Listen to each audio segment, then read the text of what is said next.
So while I make videos on individual street lanterns, I don't think you've ever seen them all in one place unless you've seen my lighting gallery. And even then I haven't gone through some of the nitty-gritty details and stuff like that for them. So that's going to be the purpose of today's video. It's going to be a kind of collection tour.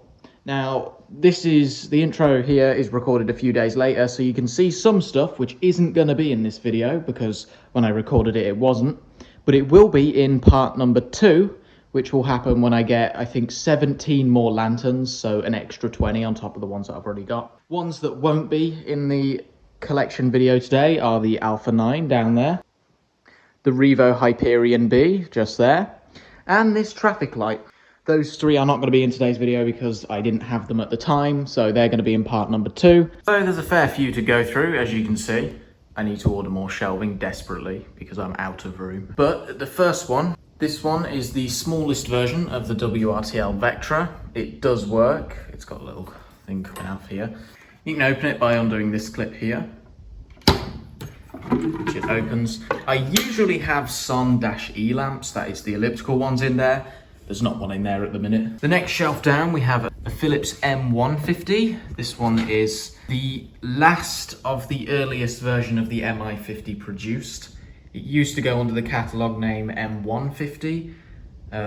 This design's a bit different than the other one. Inside, you'll notice the immediate difference. There is a place for the capacitor right there, or the igniter. This one's got a 26 watt lamp in it. If I just remove this,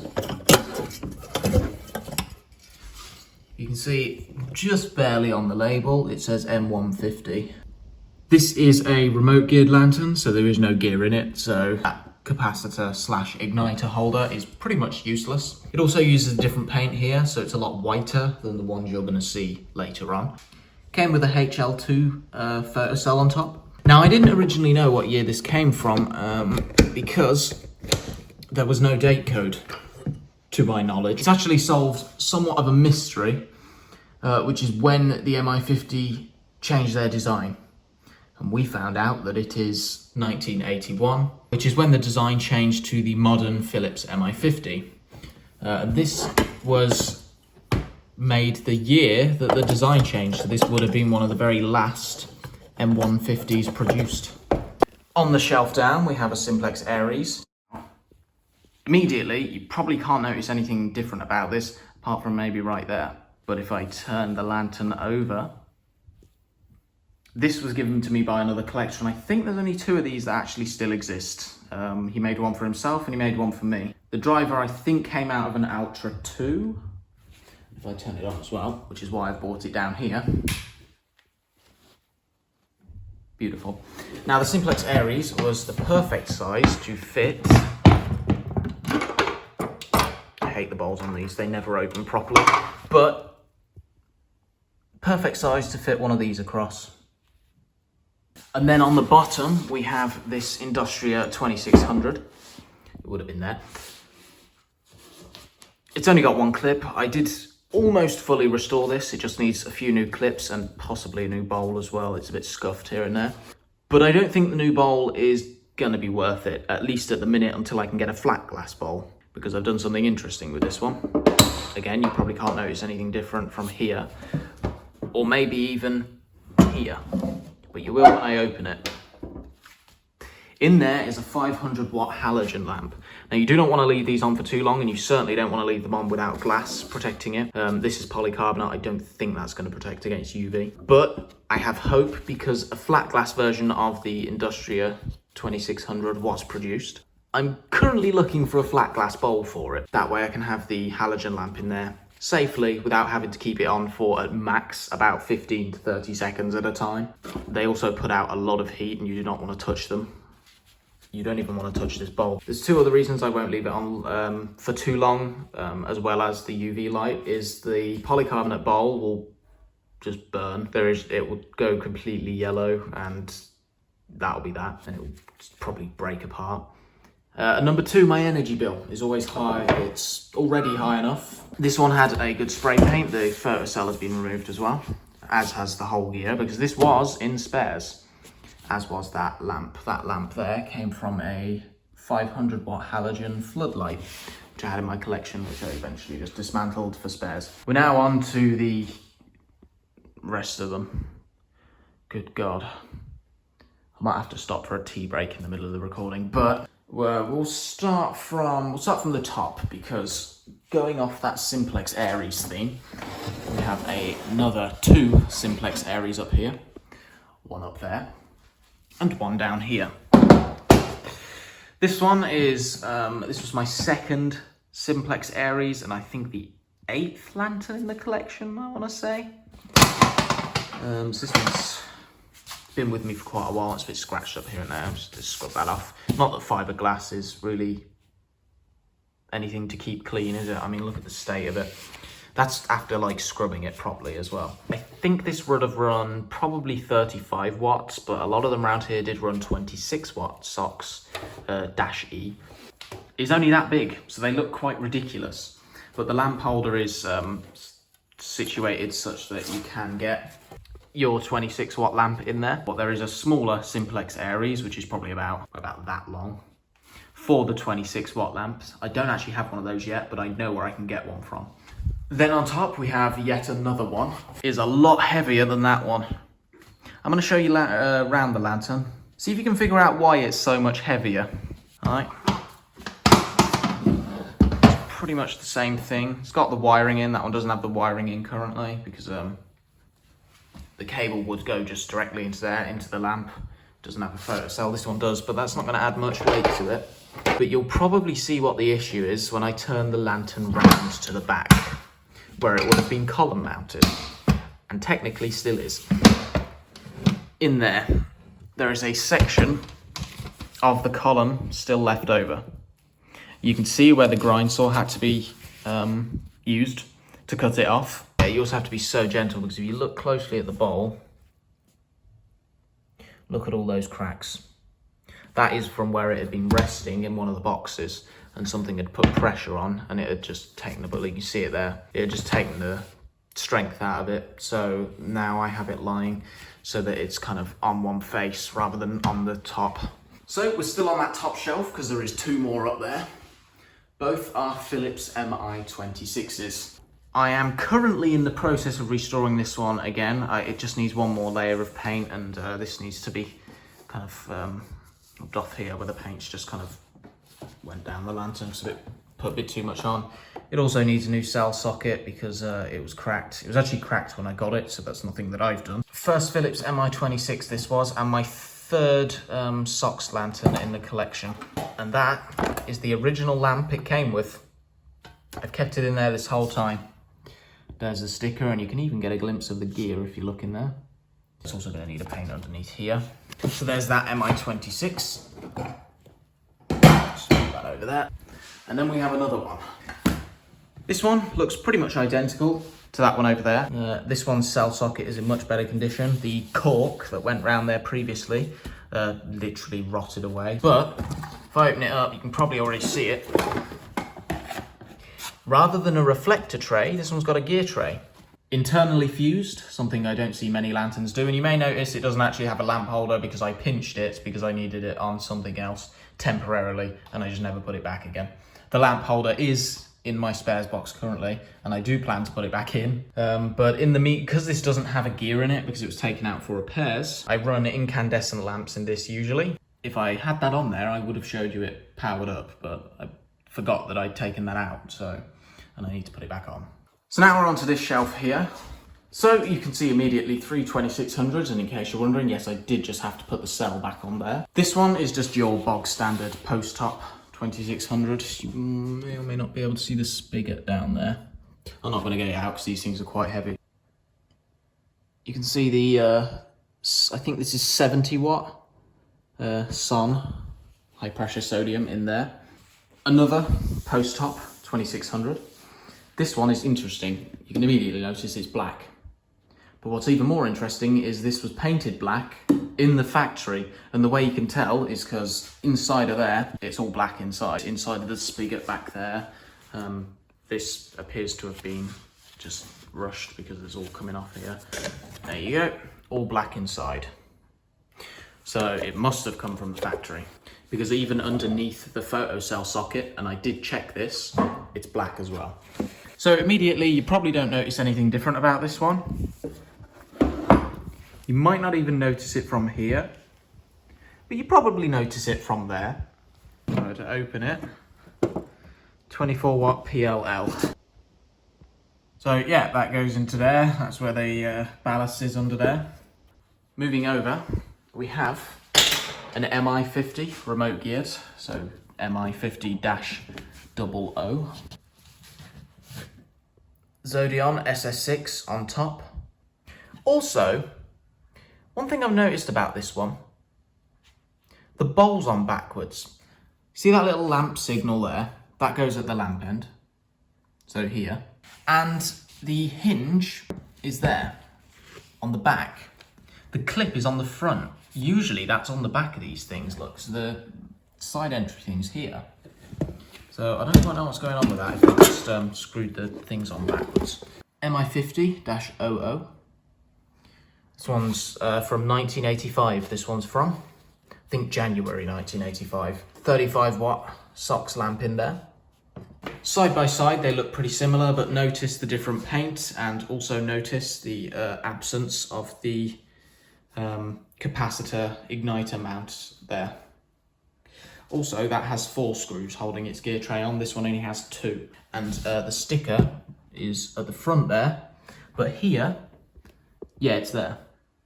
So the stickers on these are on the back. A few of them put them there. Yeah, also notice the backwards clip. Another MI50. This one's a GO, so gear in head. That's its photocell that it came with. Took it off so I could fit it on the shelf better. 2016, so that was definitely a replacement cell at one point. Next to it, we have its kind of brother from another mother. The Beta 5, probably the most iconic lantern, or at least low pressure sodium lantern in the UK. Zodeon mini cell right there. So this is a CDSI cadmium sulfide 2-part detector. You can see the socket's big enough for a NEMA, and it's even got the pre-drilled kind of guide holes for the NEMA socket, but this one uses a 2-part cell. And it stinks. This thing stinks inside. I think it's this seal, which is basically rotten. It needs to come out, but it reeks. The gear tray on these, I do like them because you just do one screw and it just hinges open. You see the hinges right there. I did have to bend it back into place because it kept coming off, but yeah. And one of the grub screws isn't seized, that one there. That one's seized completely. It does work as well, and in fact, fun fact, every single one of these, apart from that floodlight right there, does work in some capacity. GEC Z9536, I have 2 of these. One of them is there, one of them is here. This one has a 36 watt SOX E lamp in it. A HL2 cell on top.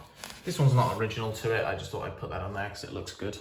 The other one of these has a 2-part cell on top. I think that's Zodeon, another CDSI detector. Behind it is a lantern from the same series, the Z9539. This one is a top entry version of this, and it also has an aluminium canopy. I think you could get these with aluminium canopies. You can see the gear in there. That's not the original gear. I got this off eBay for, I think, about a 20 quid. It didn't have a gear, it didn't have a lamp holder, it didn't have a photocell, but it had the hole drilled for one. It didn't have much of anything inside. It didn't have the screws for the gear tray.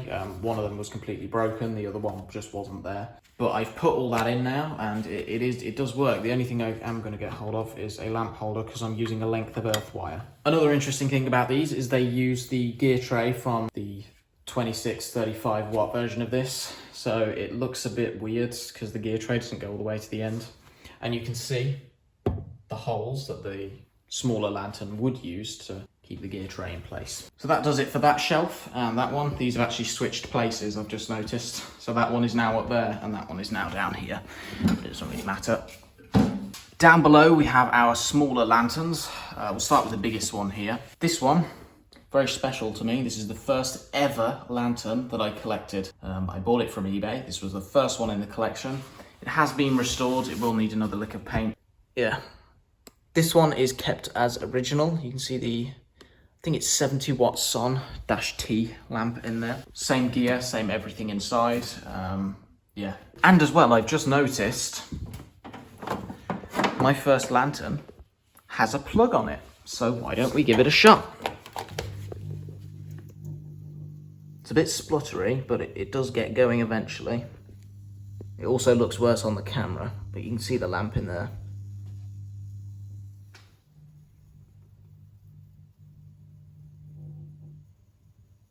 Sounds like that electronic driver's struggling a bit. But it's always done that.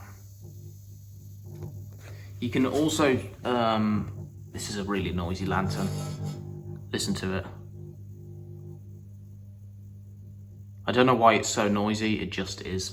You can see as well the gasket seal in there that's come off. That has always been like that. And this lantern has always been that noisy, so yeah. Don't think anything's wrong with it, I think it's just noisy. Behind there is a Thorn Beta 2. As you can see, there's the cell it came with.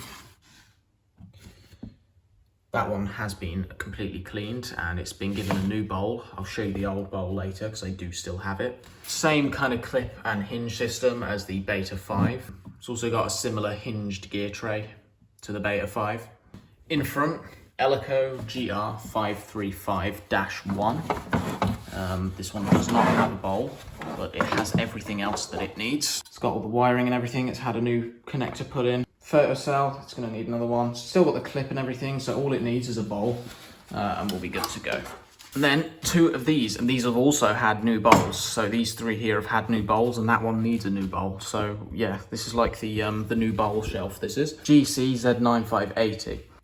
They came from the same place. Both have a 2-part cell on top. Zodion, again, it's a cadmium sulfide detector. And they're both remote geared. That one there has a 35-watt lamp in it, and this one doesn't have a lamp in it, but it would have a 26-watt lamp in. I have one for 26 and one for 35.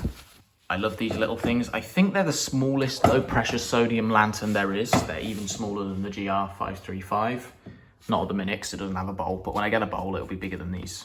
And that's it for this shelf, and then down onto the last shelf of the, whatever you call this. First behind here, we have a Urbis ZXU1. Now the difference between the ZXU1 and the ZX1 is that the ZXU1 was in production until a later date and post-top. It can be mounted post-top or side entry, whereas the ZX1, which I also have, can only be mounted side entry. Thorn Pilote T1, a bit scuffed, but that's the hinges that they go with. Polycarbonate hinges. What could go wrong? And it looks broken, but no, that's actually how they're meant to be. They're supposed to be like that. So you get 2 sides, you put the bowl in, and then you put the last little peg in, and it locks the bowl in place. Problem is that the polycarbonate ones are particularly terrible. It's got polycarbonate clips, and the only thing I need to do to show you how bad this is just pan down. Yeah, that's what we're dealing with. The hinges move around all over the place. It's just not a very well made lantern, at least not these versions with the polycarbonate clips. T3 is the biggest, T2 is the kind of in between, and T1 is the smallest. I actually know of quite a few of these near me. The T1, I don't think there's any T2s or T3s near me. You have to put a screwdriver in there and clip both of those undone. Then it opens up, and you have to also open the bowl because the canopy won't open all the way because it hits the bowl here. So at that point, once you open the bowl, the clips probably fall out and you have to spend ages looking for the bloody thing. And then you try and close the canopy again and it doesn't close because it's not aligned properly. It's just a complete disaster, this thing is. The last one on this shelf, Thorn Civic 1.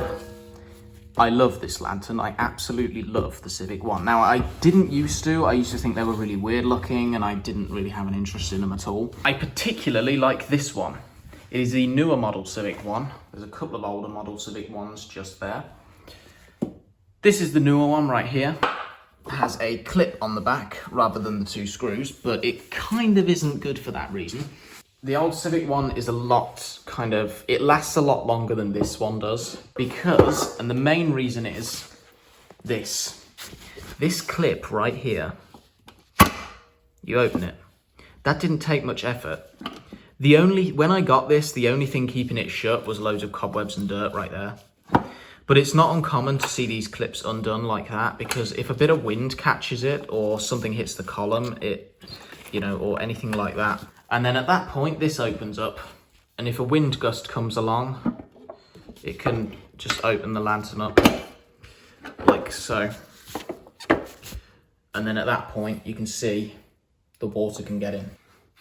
This one wasn't installed for very long, so the gear is pretty much brand new in there. This thing is also like new, like the bowl is barely scuffed. Inside is a 50-watt lamp, the exact lamp it came with actually. Now we're on to this shelf. Now, I'm not going to do that because it's underneath a load of lanterns. I'll show you that last. We'll start upwards. This one, Holophane S-Line. This one was purchased new old stock from a lighting store. Came also, as well as a post top, which is on currently, it came with a side entry spigot. And then a photocell that I nicked off a lantern that had fallen to the ground. TRT Aspect Mini, I think it was. I pinched that from it. The only issue is, can you see where it kind of dips down? The water gathers right there along this kind of edge, and it breaks the seal and it gets into the lantern. I don't know why they didn't just hinge it at the bottom, because that would have made it a lot better. This one's 14 watts, so it's the smallest and dimmest example that you can get. Next to it is possibly literally the polar opposite of the S-Line, the Philips MI36. I believe this is actually an XGS104. It is indeed, I can see the label just there, look. XGS104. Bit damaged when I got it. You can see I've had to glue this back on, the hinge. This is the longer version of the MI26 up there. It's also post-top, so I'll actually get this out so you can have a look. Yeah, it's got another HL2 cell on top. I really do love those, especially on old lanterns. I also do have a side entry version of one of these, which you'll be seeing a little bit later. This was made to accommodate that lamp right there. Next up, we have the biggest lantern in the collection by pure volume. It's the Philips Traffic Vision. There are two versions of this, the SGS305 and the SGS306. This is the 306, the biggest version. 150 watt lamp in there, and it does have a plug on, so I can show you it working. It'll take a minute. There we are. Now this one was previously not working. I do have a video on it. Basically what happened is there was a hole in the top canopy and also the photocell. Water got through, ruined the old gear, which none of it worked. I did get round to testing that ballast, it didn't work. I basically installed an 150 watt electronic driver in there that another collector gave me. Post-top, it must have been while it was in service, because this is how I received it. So it must have been post-top, and I always think these look quite weird post-top, because with this shape here, they look like they're balancing. Venture Lighting IDT Pro. I don't know how you're supposed to work with that much space. I do like the overall aesthetic of these. I like kind of how they look, apart from this here. Adjustable post-top adapter, because the actual lanterns apparently are side entry only. And you may have noticed when I opened it that there was a puddle of rust. That's obviously where water has gotten into this bit here, because it's not very well protected, and it gathered and just sat there, this little bit here. But obviously you don't want that, because it will break into this compartment here and ruin the driver. That's that top shelf. Now we're down onto here. Now we get to the real oldies. Yeah, you can see right there. Right here we have a Revo Diadem, or what's left of one, or Diadem, I don't know how you pronounce it. It doesn't have a bowl. It would have had a polycarbonate bowl. This one dates back to the 1970s. Lamp holder was also damaged. The springs just weren't working, so I had to take that out, and I need a new one for it. This doesn't work currently, but once I stick a lamp holder in, it'll be able to run easy. Another one without a bowl, but another oldie. That's what's left of the bowl. So, in here is an 80 watt MBFU lamp, mercury vapor basically. Tri-pin or triple pin. My first 80 watt, my first MBFU lantern actually. Also has a mini cell. Now I took the mini cell out, but I couldn't undo. See, that's completely rusted in there. Can't get that undone, so I've just had to lift that detached for now. They were on eBay recently, and I think a couple of them still are, so have a check if you are watching this video, and have a check if they're still up and see if you can grab yourself one, because they're quite rare. On top, Ford AC or AC Ford. There's the mini cell. And also, you may notice the remains of an AC Ford, either a pole or a wall bracket. Not sure which, but you can tell by the green that that is what it was. Next up, we have my drunken purchase. Probably about a year ago now that I got this. So the video is literally supposed to be out in 2 hours, and one of the clips corrupted. So I've just had to take it out, and I'm just going to quickly re-record it. I'm in the middle of something at the minute. But this is the Philips SGS101. Also known as the Malaga over in Europe, or here it's known as the Street Fighter. This is the smallest version. There is the SGS102, a bit bigger than this, SGS103, and the SGS104, which is the biggest. 70 watt sun lamp in there. I'm not gonna get it out because there's not too much to look at. Dates back to 2004. I'm not a huge fan of them. The SGS101s look quite weird. They're not really made that well either, plastic. They are quite sturdy, to be fair, I will give them that. I also don't like these clips, they're not very good. 70 watt lamp in there, quite interesting. Now we have our two Thorn Civics. I'm not gonna get these out because these are really, really heavy. They're aluminium. If I point the camera like that, you might notice something different about them. Number one, this one has the Thorn logo, and this one doesn't. And number two, this one has a frosted bowl, or at least part of one, and then this one doesn't. So this Civic is a lot older than quite a few of them. Maybe even one of the first Civics, because it doesn't have that bowl, it doesn't have the logo. There's a couple of other smaller changes around the lantern as well. Next up, we have two Ultra 2s, both running 36 watt PLL. I know one of these came from Leeds because when I turned it over, there's a bit of derogatory language on the top towards Leeds. So it either came from Leeds or a place that absolutely hates Leeds. As you can see, the difference, that one probably wasn't in service for very long because the bowl isn't yellow. That one has a slightly yellower bowl. You can kind of see it from that angle there. As you can see, one of them's been cleaned and one of them hasn't. Or it's been cleaned, but it's just not been scrubbed like this one has. Down here we have one of my favourite lanterns in the collection, purely because it's got the wrong label on it. Open it up, Philips FGS103. You might be thinking, what the hell's wrong with that? It's a SOX lantern. FGS was for the fluorescent versions, I believe 24 watt PLL or 18 watt PLL. This one's an FGS103, so it should run a fluorescent lamp, but it runs SOX. This isn't too uncommon. I think a few other collectors have got basically the exact same as this. XGS is the SOX one. FGS is the fluorescent one. Then we are onto our first bracket in the collection. If you don't count that little post top thing. We have two Stanton concrete brackets. On this one originally would have been an MI50 integral geared. I also dabbled with putting an MI36 on there, which you're going to see in just a second, just down there. So it would have been identical to this, and I actually got 3 of these. One of them went to another collector. One of them is mine and will stay that way because I can't get the lantern off because it's seized. And the one that the lantern did come off of, I decided to put an MI36 on and then a 2600. I do change the lantern on this frequently because I like to swap them around a bit every now and then. Regular 2600. MI50-GO gearing head, same as the one here. In fact, this lantern here was on that bracket there. So it would have looked like this in service. As you can see, this one had to be sawn off the column because the bracket was seized. This one came off quite easily. This one is for another collector, so let's focus on this one. That MI36 is teetering on the edge. Oh well, what could go wrong? Anyway, Simplex Aries and a short concrete outreach bracket. Interestingly, while the Aries doesn't have any date codes, the brackets do. You can kind of see a handwritten date code, and that is definitely 79. 11, it looks like it says 11-11-79. As with that one has the same thing up. In there is a 55 watt SOX lamp.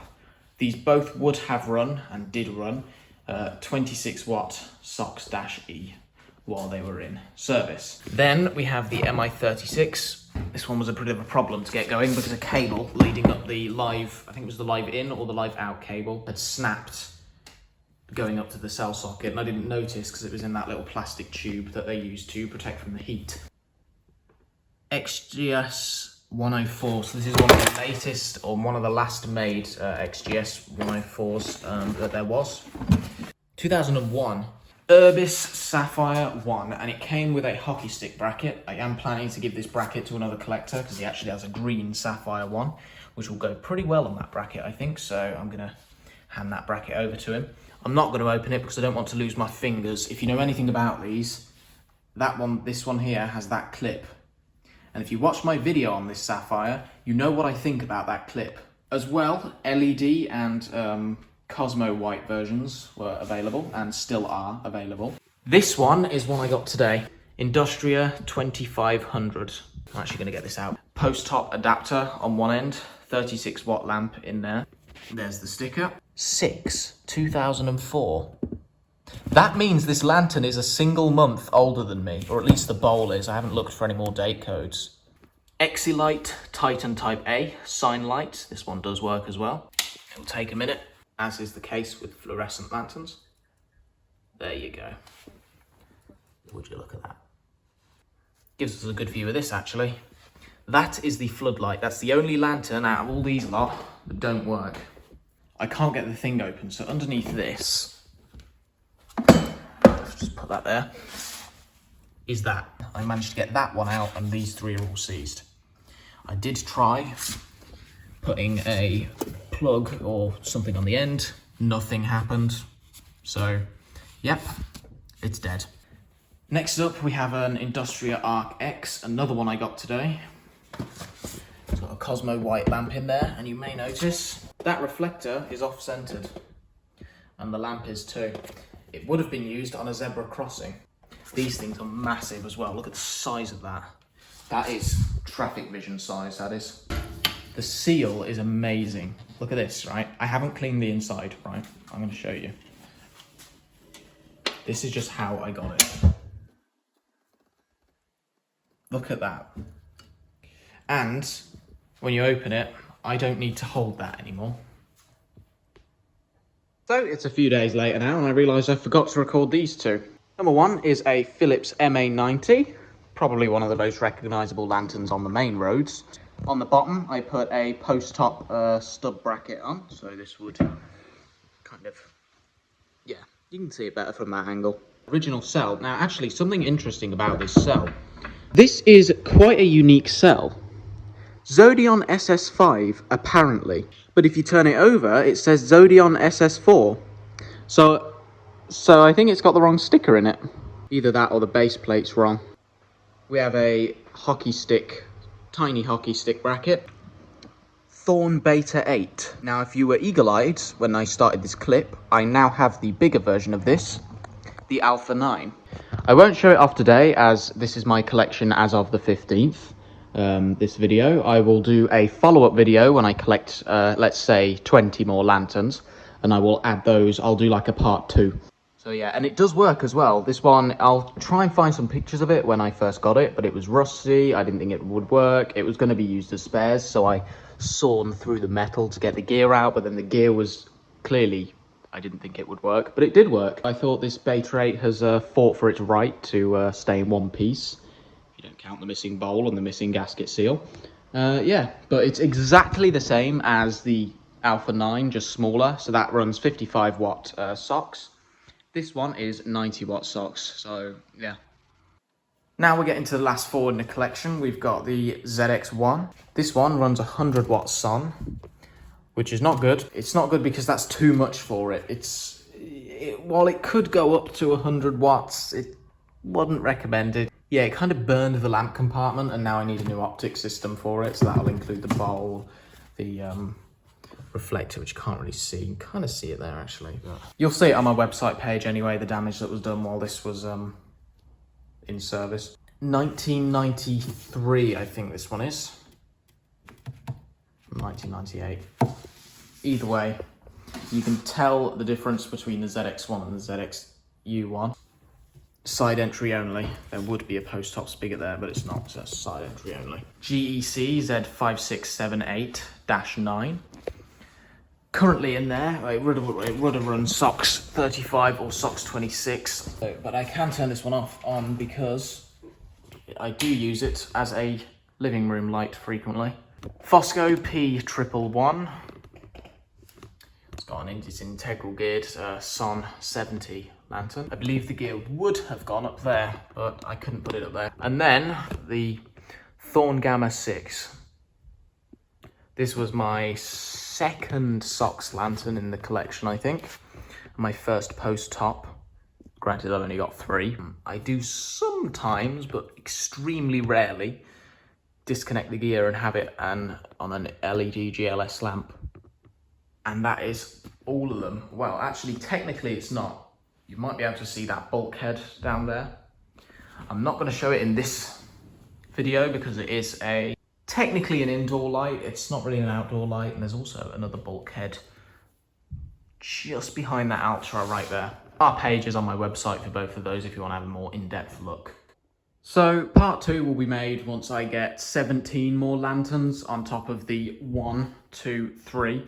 Which I've got recently. So once I get 17 more, I'll make a part 2. Oh, and another indoor fixture down here, which I got not long ago. 2 incandescent lamps in there, 25 watts.